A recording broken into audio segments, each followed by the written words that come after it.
짐 콜린스라는 사람이 있습니다. 이 사람의 대표적인 책이 좋은 기업을 넘어서 위대한 기업으로 라는 책이 있어요. 우리가 좋은 기업만 되어져도 참 좋습니다. 그런데 이 좋은 기업에서 멈추지 않고 위대한 기업으로 나아가는 그 요소를 몇 가지 말했는데요. 좋은 기업에서 위대한 기업으로 나아가기 위해서는 건강한 리더십이 첫째 필요하답니다. 겸손의 리더십, 철저한 자기 헌신의 리더십이 필요하다는 것이죠. 두 번째는 뜻이 맞는 사람이 함께 가야 된다는 것입니다. 그 기업을 더 멋지게, 더 위대하게 만들기 위해서는 모두가 마음을 같이 해야만 그 기업이 좋은 기업에서 위대한 기업으로 점프할 수 있다는 것이죠. 세 번째는 열정을 가지고 있는가. 결국 마음에 자기 기업에 대한 뜨거운 열망과 뜨거운 헌신의 열정적 마음, 이것이 좋은 기업을 위대한 기업으로 만든다는 것이죠. 저는 이 책을 보면서 믿음도 마찬가지다. 우리가 이런 좋은 믿음을 가져도 저는 가진 것만 해도 좋다라고 봐집니다. 그러나 주님께서는 우리가 좋은 믿음을 가지는 것에만 머무는 것이 아니라 이 좋은 믿음을 위대한 믿음, 주님께서 더 기뻐하시는 큰 믿음으로 만들기를 원하고 계신다는 것이에요. 좋은 믿음에서 위대한 믿음으로 나아가기 위해서는 반드시 거쳐야 되는 관문이 있어요. 그것이 바로 고난인 것입니다. 어떤 분들이, 많은 분들이 그렇게 기도를 해요. 하나님, 우리에게 고난이 없게 해 주옵소서. 많이 기도하시죠. 그런데 사실 그것은 성경적인 기도가 아닙니다. 고난이라는 것이 여러분 있어야만 우리 믿음이 단련이 되어지는 것이에요. 고난이 없으면 사람은 반드시 하나님을 떠나게 되어 있습니다. 고난의 세찬 바람이 때로는 우리에게 불어줘야만 우리가 하나님을 찾는다는 것이에요. 그래서 이 고난이 결국 우리의 믿음을 좋은 믿음에서 위대한 믿음으로 만드는 결정적인 요소인 것이에요. 오늘 우리는 본문 속에서 너무나도 잘 아는 사드락과 메삭과 아벳느고가 죽음의 그 고난 앞에 선 현장을 바라보게 되십니다. 때는 기원전 BC 586년경이에요. 예루살렘이 느부갓네살 바벨론에 의해서 완전히 함락이 되었습니다. 이 느부갓네살은 예루살렘 함락되어진 것을 기념하기 위해서 큰 신상을 세웠어요. 이것이 오늘 본문 속에 나오는 이 신상입니다. 높이가 27m, 그리고 너비가 2.7m. 여러분, 이 정도의 신상 같으면 지금의 견주어도 결코 작지 않은 엄청난 신상입니다. 이 신상을 세운 데는 첫 번째는 기념적 의미와 또 하나는 다니엘서 2장의 문제입니다. 다니엘서 2장에서 느부갓네살은 꿈을 꿉니다. 그런데 그 꿈을 도무지 풀 수가 없는 것이에요. 이 꿈을 다니엘이 해몽을 했습니다. 그 해몽의 결과가 무엇입니까? 바벨론이 망한다는 것이에요. 바벨론이 멸망하고 메대와 파사라는 새로운 나라가 일어나서 새로운 제국을 만들어 간다는 것입니다. 이 이야기를 들은 느부갓네살은 도무지 이 다니엘의 이 해몽을 받아들일 수가 없었던 것입니다. 그래서 어떻게 이 위대한 바벨론 제국이 멸망할 수 있느냐? 절대 그럴 수 없다. 그래서 그는 큰 신상을 세워서 하나님께 대한 도전을 하고 있는 것입니다. 우리가 제국하니까 좀 감이 오지를 않아요. 이번에 저희들은 10박 11일 동안 이탈리아, 소위 로마 제국을 탐방을 해봤습니다. 저는 보면서 왜 로마가 제국인지를 정말 피부 깊이 깨닫게 되었습니다. 정말 대단했습니다.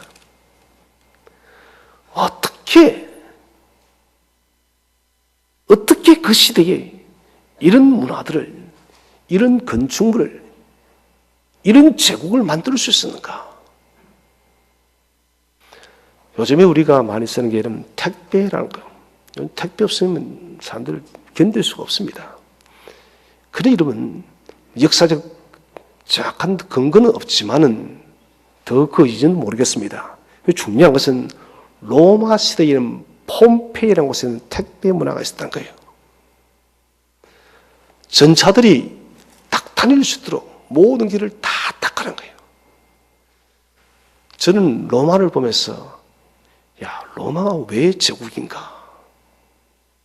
정말 엄청난 거예요. 이 바벨론도 로마 제국에 버금가는 그런 엄청난 제국이에요. 그런데 이 바벨론이 망한다니까 느부갓네살이 어떻게 받아들일 수 있겠습니까? 그래서 그는 큰 신상을 세워서 결코 이 바벨론은 망하지 않는다는 것을 입증하고 싶었던 것입니다. 이 느부갓네살은 다니엘이 꿈을 해석하고 난 뒤에 그는 하나님을 어렴풋하게 고백을 합니다. 그런데 사실은 인정하고 싶지 않습니다. 수동적으로 하나님이 참 하나님이라고 말을 합니다만 이 느부갓네살이 근원적으로 신앙의 고백이 바뀌는 것이 바로 오늘 불무불 사건이에요. 사드락과 메삭과 아벳느고가 목숨을 내어놓는 위대한 믿음의 결단을 통하여서 여러분 이 대제국의 느부갓네살이 크리스찬이 되어지는 거예요. 하나님을 경외하는 사람이 되어지는 것입니다. 한 사람들의 이 세 친구의 믿음의 고백이 제국의 황제의 마음을 바꾸어 나왔다는 것입니다. 그래서 성도가 어떤 큰 환난, 인생의 큰 고비에 부딪히게 되질 때 가장 중점적으로 바라봐야 될 것은 무엇이냐? 하나님의 의도입니다. 왜 하나님께서 이 일을 내게 겪게 하셨는가? 왜 내가 지금 이런 어려운 일을 겪어야 되는가? 하필이면 왜 내게? 우리는 수없이 그런 질문을 합니다. 하나님 내게 갑자기 왜 이렇게 건강적인 어려움이 찾아왔습니까? 왜 경제적인 어려움이 찾아왔나요? 왜 내가 만나지 말아야 될 인생의 큰 폭풍을 만났냐고 우리는 하나님께 수없이 묻습니다. 왜냐고? 여러분, 그럴 때마다 왜라고 질문할 것이 아니라 하나님, 이 일 속에 숨어있는 하나님의 계시의 비밀은 무엇입니까? 하나님 이 일을 통해서 내게 원하시는 하나님의 뜻이 무엇이냐? 이것에 여러분 귀를 기울여야 됩니다. 이탈리아를 탐방하면서 저는 또다시 로마 교회, 그 당시 교회였죠. 지금은 성당이라 불리지만은 베드로 성당, 그리고 이스타나 성당, 수많은 성당들을 봤습니다. 엄청납니다. 베드로 성당에는 500개나 되는 기둥들이 있고요. 400개나 되는 하나만 갖더라도 여러분 천문학적인 돈을 받을 수 있는 조각상들이 400개나 깔렸습니다. 엄청납니다. 바티칸 우리가 성당이 나지 않습니까? 그리고는 스타나 성당에 갔을 때는 우리가 잘 아는 미켈란젤로의 천지창조부터 수많은 그림들이 천장이에요. 눈을 어지럽게 할 정도였습니다. 미켈란젤로가 얼마나 심혈을 기울였던지 여러분 목이 천장을 바라보니 굽혀지지 않았대요. 정말 화려하고 대단했습니다. 베드로 성당의 여러분 도움에는 일시적으로 6만 명의 수용이 가능합니다. 그물 하나를 뜯어보니 어떻게 이렇게 만들 수가 있었나? 그런데 저는 한 가지 기쁜 것을 깨달았습니다. 중세교회가 망한 것은 바로 이것 때문이구나. 그들은 갑자기 엄청난 돈이 생겼습니다. 교회를 다니지 않으면 여러분 살 수가 없으니 수많은 사람들이 교회를 몰려듭니다. 종교생활이죠. 종교 지도자들은 돈에 눈이 멀어버립니다.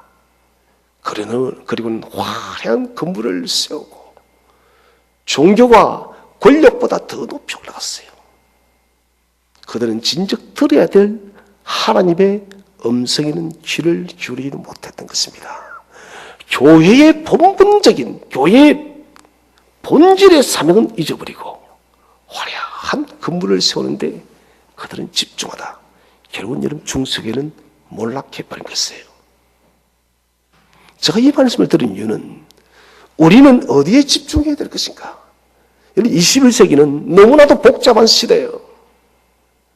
내년도의 목표 계획을 계속 기도하고 준비하면서 제게는 끊임없이 질문이 떨어지고 또 답답한 하나님 어떻게 해야 될까요?입니다. 어떻게 해야 될까요? 이 급변하는 이 시대 속에서 하나님 어떻게 교회가 교회의 본질을 찾아가고 하나님께서 명령하신 이 시대적 사명을 우리 샘터교회가 어떻게 감당하고 우리 샘터교회가 중심이 되어져서 또 여러 교회들이 어떻게 이 마지막 시대를 섬겨낼 것인가? 변화를 위한 몸부림을 치는데 사실 답이 보이지를 않습니다. 왜 그런가? 너무 복잡하기 때문에요. 그런데 한 가지는 본질의 귀를 기울일 수 있다면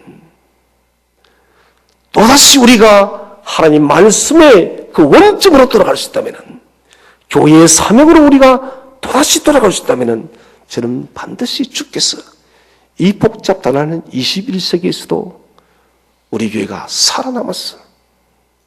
이 지역의 많은 사람들을 생명의 길로 인도할 수 있는 교회로 반드시 세울 줄로 저는 믿습니다. 지금은 잘 보이지 않아도 그런데 하나님은 답을 주십니다. 왜? 우리가 본질의 귀를 기울이면 여러분 지역적인 곳에 너무 귀 기울이지 마세요. 세상 소에게는 너무 많이 관심 갖지 마세요. 주님이 내게 무엇이라 말씀하시는가? 주님이 나를 부르신 목적이 계시는데 나는 그 목적이 얼마나 순응하며 그 목적 따라 살아가고 있는가? 여기에 우리가 집중해야 된다는 것입니다. 그래서 모든 생각의 기준은 예수님의 십자가예요. 나는 어떻게 십자가의 좁은 길로 걸어갈 수 있을 것인가? 이 나침반을 붙들 수 있다면 여러분 성도는 망하지 않습니다. 하나님은 그 사람을 쓰는 거예요. 교회는 망하지 않습니다. 하나님은 그 교회를 씁니다. 이스라엘의 역사는 성전의 역사예요. 제일 처음 하나님께서 성막을 지으시고 그 다음에 솔로몬 성전을 세우십니다. 그런데 이 솔로몬 성전이 완전히 철저하게 파괴됐습니다. 오늘 이 느부갓네살 왕에 의해서요. 성전의 파괴는 무엇을 의미할까요? 그것은 하나님의 영광이 떠났다는 것이에요. 그물은 덩그러니 있는데 하나님이 계시지 않다는 것이에요. 베드로 성당 엄청나요. 스타나 성당 여름 가면은 바티칸만 가도 천장만 바라보고 놉니다. 너무 화려했어. 제가 농담으로 그런 말을 했습니다. 베드로 성당에 가서 애꿎은 베드로만 지금도 주님 앞에 용서를 빌고 있겠다고. 이게 뭔 말인 관이? 베드로 무덤이 거기 있다 보니까 전부 다 베드로를 숭배하는 거예요. 베드로가 지금도 예수님 나는 의도하지 않았는데 자꾸 사람들이 나를 숭배한다고. 이게 뭡니까 이런? 하나님 영광이 없는 거예요. 하나님 영광이 떠나버린 건물은 아무 의미가 없어요. 지금 가보시면은 그것은 여러분 웃음거리예요. 관광이 명소만 됐을 뿐입니다. 관광객들 중에서 제일 이탈리아 오면은 불만이 많은 사람들이 누구냐? 성녀들이답니다. 왠지 아십니까? 왜 유럽에는 절간이 없냐고. 뭐 절간 있을 리가 있습니까? 왜 성당만 있냐고요? 기독교 문 앞밖에 없기 때문에 그래요. 여러분, 아무리 건물이 화려하다 할지라도 하나님이 없으면은, 하나님의 영광이 떠나버리면은 생명이 없는 것입니다. 결국 여러분, 솔로몬 성전도 붕괴되는 것은 하나님의 영광이 떠나버렸다는 것입니다. 성전 파괴의 이유는 다른 것이 아닙니다. 하나님을 버린 이스라엘, 하나님을 떠나버린 이스라엘 때문에 하나님은 성전이 파괴되어지게 두었다는 것이에요. 우리는 성전 파괴 속에서 중요한 것 하나를 놓치지 말아야 됩니다. 하나님은 당신의 집이 무너져도 우리가 돌아오기를 원하는 것이에요. 당신의 집이 조롱을 당해도, 당신의 집이 짓밟히는 한이 있어도 우리가 여호와께로 돌아오기를 촉구하고 있다는 것이에요. 그것이 여러분 세 번 보여줬습니다. 솔로몬 성전, 스룹바벨 성전이 파괴되집니다. 헤롯의 성전이 파괴되집니다. 그런데 공통적인 것은 이 세 가지, 이 세 성전 모두 다가 아버월 9일 똑같은 날에 파괴가 되었다는 것이에요. 이것은 무엇을 말합니까? 깨달으라는 것입니다. 너희가 한 번, 두 번, 세 번 이 성전이 무너지는 것을 보면서도 왜 내게로 돌아오지 않느냐라고 주님이 우리에게 강력하게 축구하고 있는 거예요. 중세교회가 몰락했던 것도 바로 여기 있습니다. 주님은 수없이 탄원한 거예요. 너희는 내게로 돌아오라고. 그런데 돌아가지 않은 것입니다. 그래서 중세교회가 몰락했던 것입니다.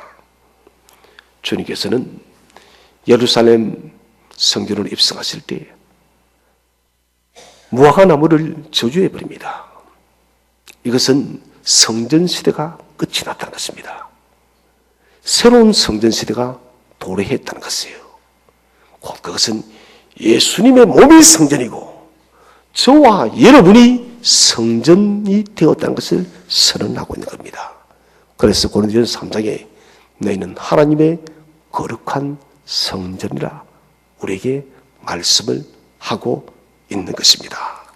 하나님의 거룩한 성전이 되어지기 위해서는 우리가 거룩해야 됩니다. 하나님은 죄와 공존할 수 없습니다.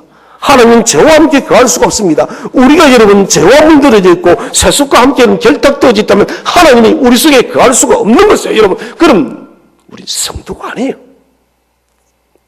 성전은 하나님이 우리 속에 거해야 되는 것입니다.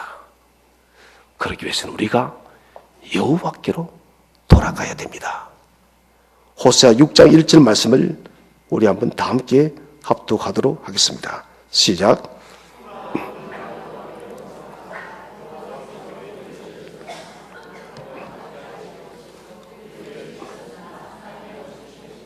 아멘. 오라 우리가 여호와께로 돌아가자. 우리 같이 한번 인사합시다. 여호와께로 돌아갑시다. 한 번 더 합시다. 여호와께로 돌아갑시다. 여러분, 이것은 너무너무 중요한 문제예요. 우리 교회 여러분 가진 중요한 문제예요. 지금 한국 교회에 가는 중요한 문제입니다. 여호와께로 돌아간다는 것은 말씀으로 돌아가는 것이요, 여호와의 말씀을 원리대로 다시 살겠다는 거룩에 대한 선포인 것입니다. 이것을 이스라엘이 잃어버렸고, 이것을 중세회가 여러분 잊어버리고 돌아섰기 때문에 망했던 것이에요. 주님은 우리가 여호와께로 돌아온다면 오늘 말씀대로 다시 낫게 할 것이며 다시 싸매어 줄 것이다. 무엇입니까? 우리를 다시 회복시켰다는 것입니다. 지난주에 중요한 일이 있었습니다. 6.12 북미 정상회담이 있었죠. 저는 북한의 문이 열리는 것을 늘 기대하고 있었는데 정말 이렇게 빠르게 기회가 찾아올 줄은 몰랐습니다. 참 많이 기도했습니다. 누구 때문에요? 북녘의 믿음의 형제들, 첫째는, 두 번째는 동포들 때문에. 여러분, 이 일은 하나님이 진행하는 거예요. 이념의 문제가 여러분 아닙니다. 북녘 땅에 막히면 여러분 50만의 믿음의 성도들이 죽는 거예요.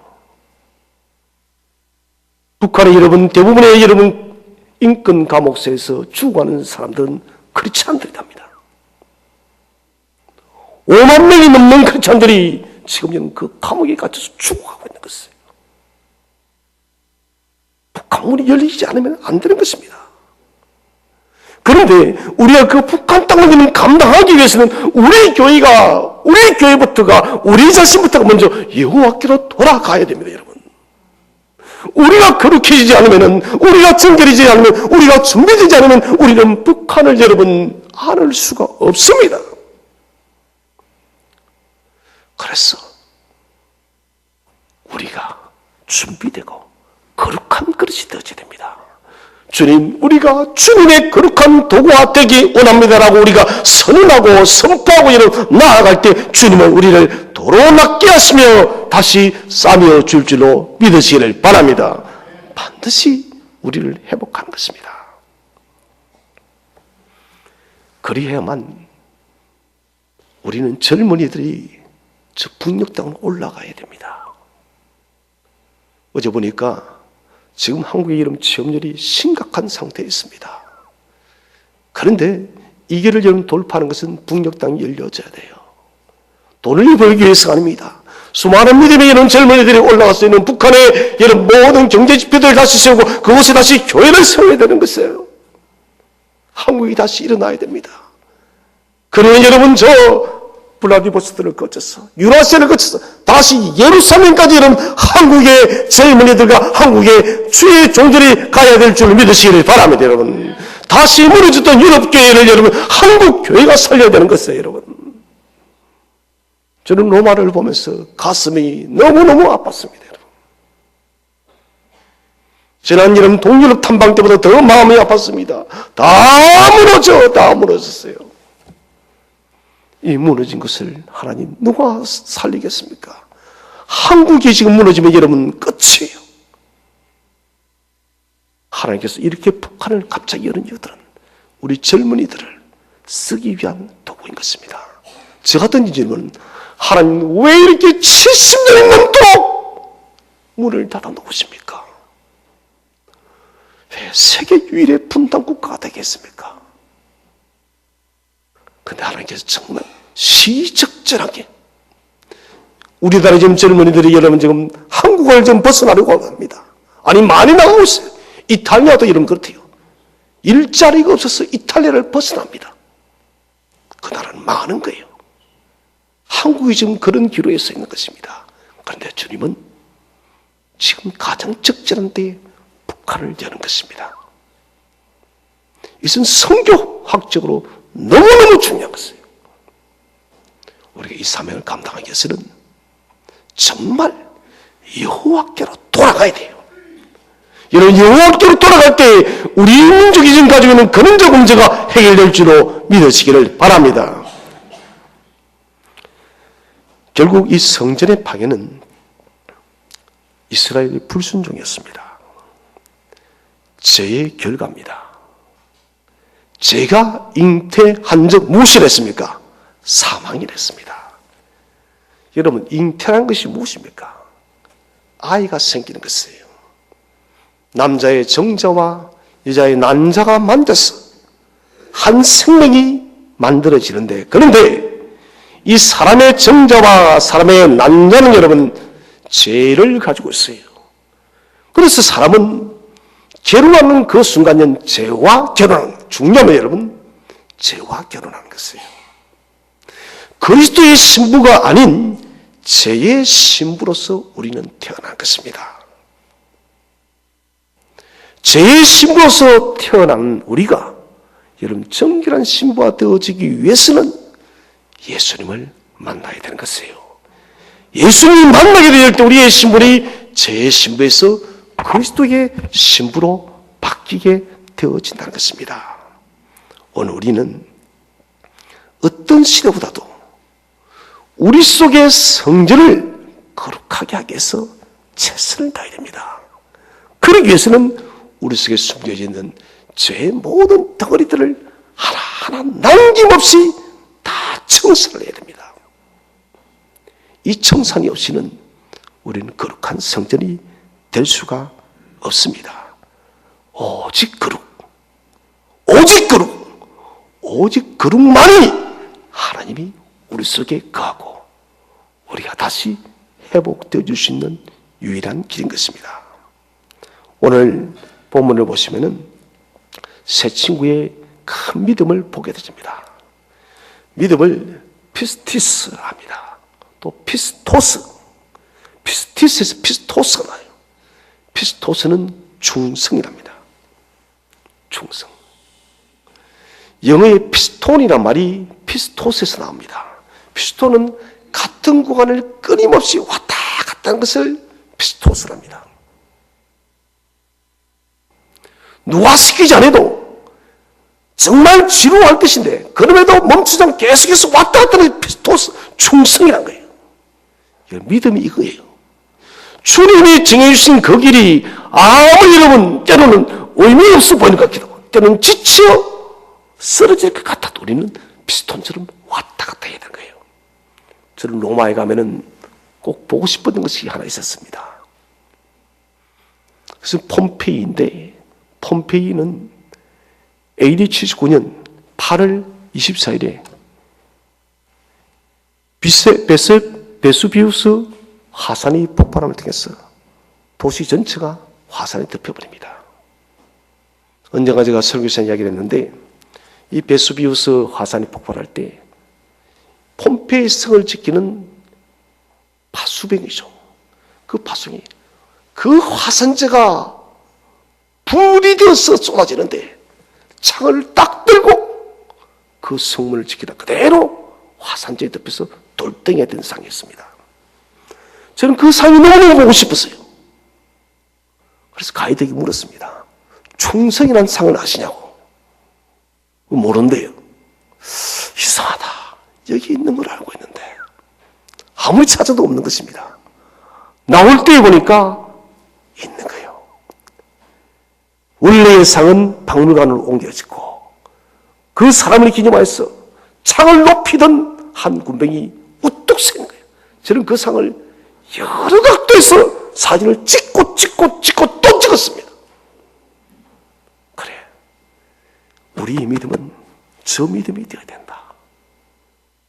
화산재가 나를 들어도 내가 이 성을 지키는 파수꾼이다는 것. 여러분, 생명의 위기가 찾아와도 나는 이 성을 지키는 믿음의 사람이야. 내 생명의 위험이 찾아도 나는 복음을 위해서 나는 이 모습을 내어놓을 수 있어. 여러분, 예수 믿지 않는 그 폼페이의 여러분 한 파수꾼은 자기의 생명도 여러분 포기하지 아니하고 다 내어놓고 그 성을 그대로 지키면서 돌덩이 되어버렸어요. 예수 믿는 사람 충성은 바로 이것인 것입니다. 예수 믿는 사람 믿음은 바로 이 믿음이 되어져야 되는 것입니다. 저희들이 이탈리아에 가서 제일 먼저 간 곳이 어디냐면은 사도 바울이 내가 로마도 보아야 하리라 해서 그 유라굴라 그 강풍을 맞이하고 제수가 되어서 제일 먼저 도착한 보디올 항구였습니다. 보디올 항구는 나폴리 항구에 있는 서쪽으로 한 11km 정도 떨어져 있습니다. 여러분, 나폴리 항구가 좋을까요? 보기 좋을까요? 안 좋을까요? 멋있을 것 같죠? 거제도보다 더 못해요.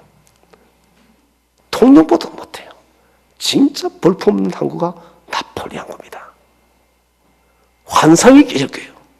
지저분하고 이게 무슨 세계의 미항인지. 이 나폴리 항의 서쪽으로 11km 가면은 보디올 항구가 있습니다. 여기에 사도 바울이 처음 제수가 되어서 도착한 곳입니다. 그곳에 가니 기념 교회가 있습니다. 저는 그곳에서 두 가지를 생각했습니다. 첫째는 사도 바울이 보디올 항구에 도착했을 때에 비록 제수였지만은 복음을 전한다는 그 사실 때문에 내가 로마도 보았다는, 로마도 보게 되었고 로마에서 복음을 전하게 되었다는 그 복음에 들뜬 사명의 마음, 이 하나, 또 하나는 그날따라 바람이 많이 불었습니다. 바울의 고독이 느껴졌어요. 제수의 몸이 되어서 처음 발을 디딘 이 보디올, 이 로마에 찾아든 그 노사도 바울의 그 고독이 강력하게 밀려오는 것이었습니다. 사도 바울은 그렇게 이런 보디올 항구에 도착해서 로마에서 사역하다가 로마에서 여러분 순교를 합니다. 그것은 한마디로 충성의 삶이었습니다. 예루살렘으로 사도 바울이 여러분 돌아가려 할 때 제자들이 다 말립니다. 거기 가면 체포되어서 죽는다고.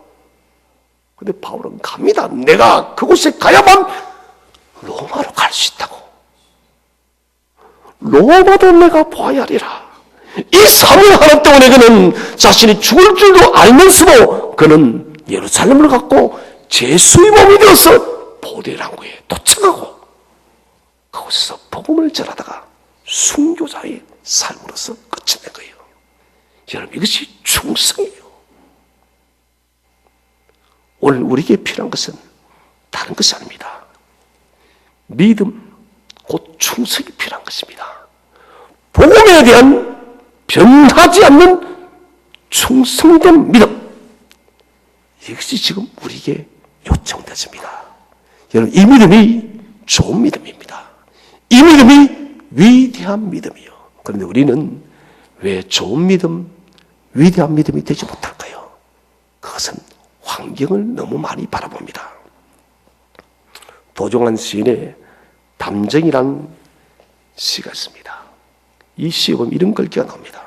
저것은 벽, 어쩔 수 없는 벽이라고 우리가 느낄 때 담정이는 말없이 그 벽을 오른다.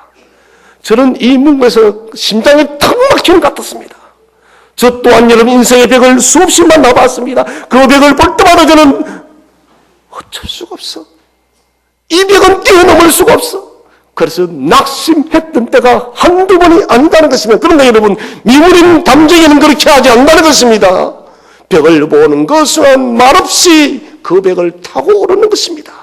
자기만 그렇게 하지 않습니다. 많은 식구들을 따르고 함께 그 벽을 타 올라가는 것이에요.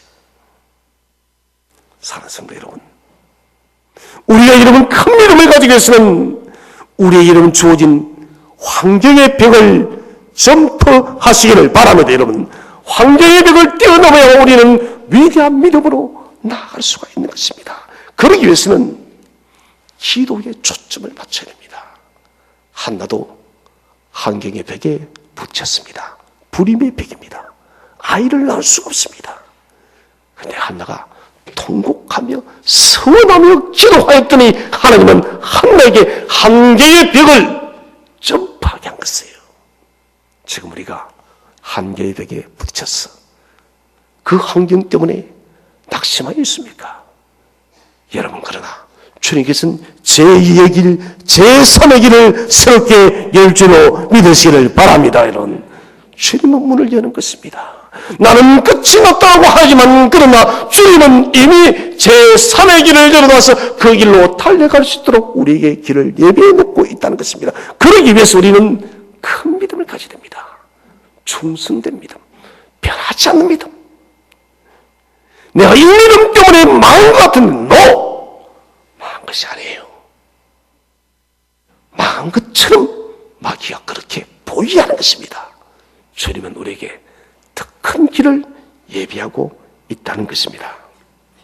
그래서 우리에게 필요한 것은 양의 믿음, 큰 믿음과 질의 믿음, 이 믿음이 동시에 필요하다는 것입니다.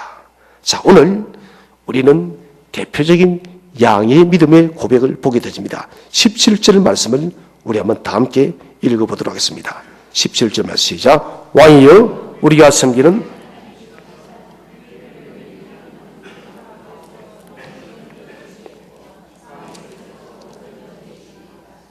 자, 17절에 보시면은 세 친구의 위대한 고백이 나오고 있습니다. 우리를 맹렬히 타는 풀물 가운데서 능히 건져내시겠고 왕의 손에서도 건져내시리이다. 이 말은 하나님께서 반드시 우리를 살린다는 고백입니다. 생명의 위기, 삶의 절망 앞에서도 그들은 신실한 하나님을 여전히 붙드는 것이에요. 때로는 저도 이런 일이 있습니다. 수술을 하고, 특히 요즘 암이 많아요. 수술하고 그 떼어낸 세포를 또다시 정밀 검사를 맡깁니다. 이럴 때 저 마음에 갈등이 많이 생겨요. 마음은 이거 괜찮겠는데 선포하고 싶은데 혹시라도 그 선포했다가 또 이상해지면 어떻게 하나, 이런 마음이 자꾸 들어요. 그래서 꾸물쭈물 때가 한두 번에, 이번에 제가 참자 반성을 했어요. 우리 유수덕 집사님 계속 그 가서도 기도를 했습니다. 하나님, 더 이상 큰일이 없게 해달라고. 그 말을 신방예배 가서 선포를 하고 싶은데 자꾸 주제가 되는 거예요. 내가 너무너무 바보 같은 회개했어요. 왜 하나님께 주시는 마음대로 선포하지 못했는가? 보니까 하나님께서 그 세포 조직은 특별한 이상이 없고 정상적으로 하나님 회복하셨더라고요. 여러분, 어떤 절망적 환경이 우리에게 다가와도 여러분, 약속에 신실하신 하나님을 의심하지 마시기를 축원드립니다. 여러분, 오늘 사드락 메삭 아벤느고는 죽음 앞에 서 있는 거예요. 이런 콜로세움을 이번에 보면서 저는 너무 놀랐습니다. 여러분, 콜로세움이 여러분 4층까지 있습니다. 4층까지요. 그리고 거기는 5만 명이 수용이 되어집니다. 엄청나요. 그 거대한 콜로세움 앞에, 콜로세움 안에 여러분, 믿음의 성도들이 사자밥이 되어졌던 것입니다. 연약한 여인들이 어린 아이를 안고 여러분 며칠 동안, 일주일 동안 굶주린 사자밥을 먹고 있는 것입니다. 이것은 생명의 문제입니다. 그런데도 초대교회 성도들은 목숨을 내어놓았습니다. 그 콜로세움, 수많은 사람들이 여러분 사자들에게 찢겨서 죽는 것을 보면서 밥을 먹고 있어요. 술을 마십니다. 이게 로마의 잔악함이에요. 오늘 사드락과 메삭 아벤느고도 똑같은 것입니다. 불못불에 들어가면 100% 죽는 거예요. 그런데 그들의 고백이 무엇입니까? 하나님이 우리를 살린다. 저는 이만한 믿음만 가지고 이건 정말 대단한 믿음입니다. 어떠한 절망적 환경에 있어도 하나님은 우리를 도운다는 절대적 믿음, 이것은 대단한 믿음이에요. 이 믿음이 양의 믿음입니다. 그런데 오늘 이 세 친구들은 이 양의 믿음에서 또 한 단계 점프를 합니다. 그것이 18절이에요. 18절 말씀 다 함께 한번 읽어보겠습니다. 시작. 그렇게 하지 아니하실지라도.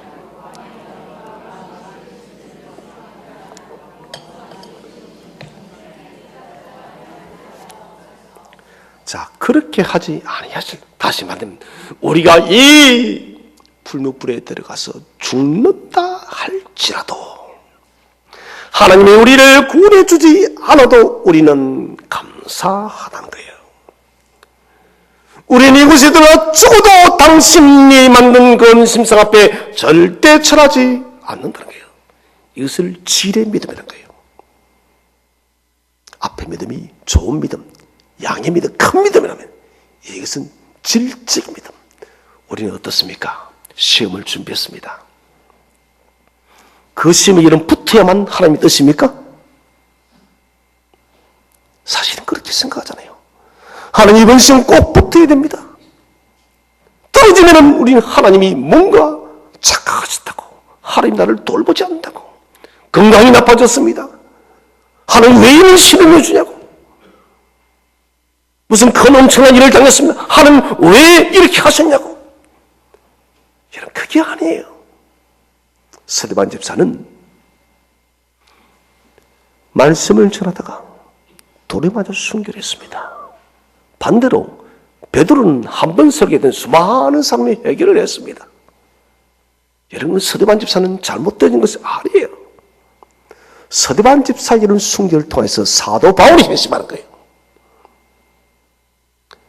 제가 가기 전에 2주 전에 로마서를 강의하면서 그렇게 말했습니다. 잘 되어도 하나님의 뜻이 있고 자기 경우가 되어져도 하나님의 뜻이 있고, 그래서 결론은 그랬습니다. 하나님, 당신은 언제나 옳습니다. 주권적 신앙에 대한 믿음이에요. 오늘 이 새 친구가 바른 것은 하나님, 당신은 언제나 옳습니다. 우리가 풀불 가운데 던져서 죽어도 주님, 당신이 옳습니다예요.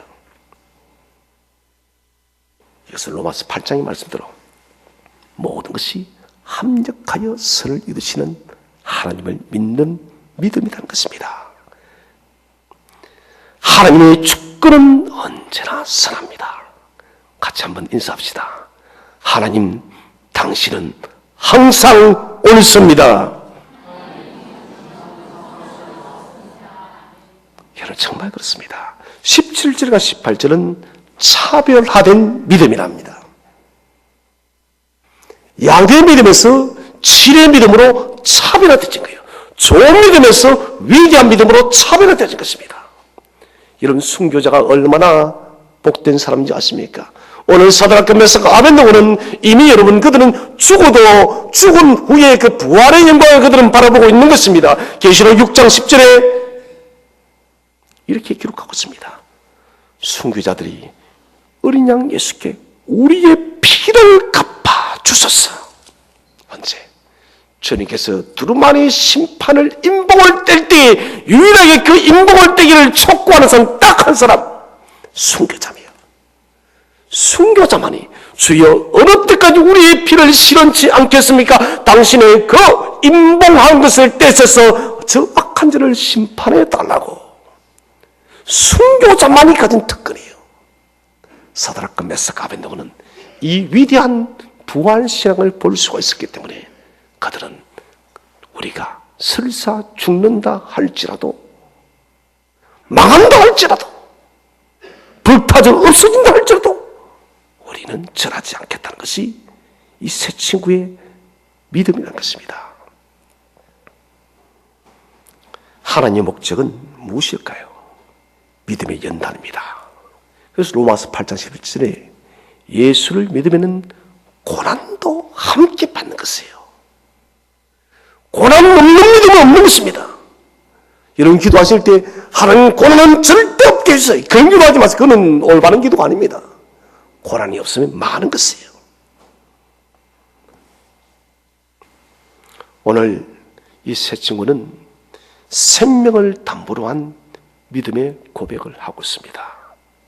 이를 통해서 궁극적인 승리가 찾아왔고, 그들은 털끝 하나 상하지 않고 그대로 살아납니다. 이게 하나님의 역사된 것입니다. 좋은 믿음 꼭 가져야 돼요. 그런데 이 좋은 믿음 하나만으로 만족해서는 안 됩니다. 우리는 질적 믿음, 위대한 믿음을 소유할 수 있습니다. 그렇게 하지 아니하실지라도. 이게 왜 중요하냐? 사실은 우리에게는 삶의 여정은 실패의 때가, 낙심의 때가, 환난의 때가 훨씬 더 많다는 것입니다. 때로는 하나님께서 우리의 기도를 듣지 아니하는 때가 훨씬 더 많다는 것이에요. 여러분, 그럴 때 우리가 낙심에서 일어날 수 있는 믿음이 뭐냐? 그렇게 하지 아니해도 주님, 나는 당신의 선한 뜻을 믿습니다. 여러분, 이 믿음을 가져야만 우리는 이 광야에서 승리할 수가 있는 것이에요. 사드락, 메삭, 아벳네고의 이 믿음의 고백은 느부갓네살 왕이 하나님을 만나게 하는 역사를 만들어 내었다는 것입니다. 사랑하는 성도 여러분, 믿음의 야성을 키우시기를 바랍니다. 좋은 믿음을 가지시고 위대한 믿음을 소유하시기를 바랍니다. 이제는 양의 믿음을 넘어서서 질적 믿음을 소유하시기 바랍니다. 그래서 사랑하더라, 사랑하더라, 너 믿음이 참 좋아, 너 믿음이 참 위대해. 너의 믿음이 정말 탁월해. 주님 앞에 참으로 칭찬받고 인정받는 믿음의 성도들 되시기를 주의 이름으로 축원드립니다.